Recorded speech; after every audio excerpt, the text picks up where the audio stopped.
विधानसभा चुनाव की आहट शुरू हो गई है। उम्मीदवार अपनी उम्मीदवारी पेश करने लगे हैं। इसी कड़ी में गिरिडीह के रायधनवाड़ विधानसभा चुनाव रोमांचक होने जा रहा है। यहां से भारतीय जनता पार्टी के प्रदेश अध्यक्ष बाबूलाल मरांडी वर्तमान में विधायक हैं, लेकिन स्थानीय समाज सेवी निरंजन राय ने भी इस विधानसभा चुनाव से चुनाव लड़ने की घोषणा कर दी है।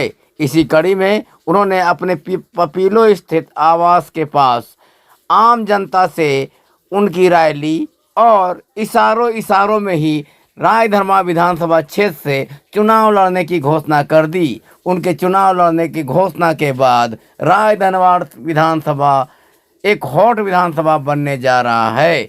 बताया जाता है कि निरंजन राय खुद बाबूलाल मरांडी के समर्थक रहे हैं।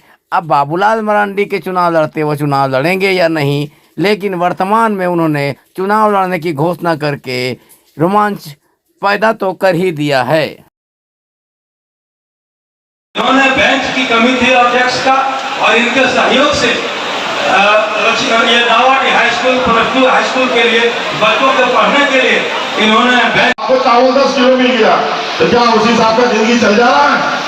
क्योंकि वो 10 के दिन बाद सारा खर्चा आपका लगा हुआ है।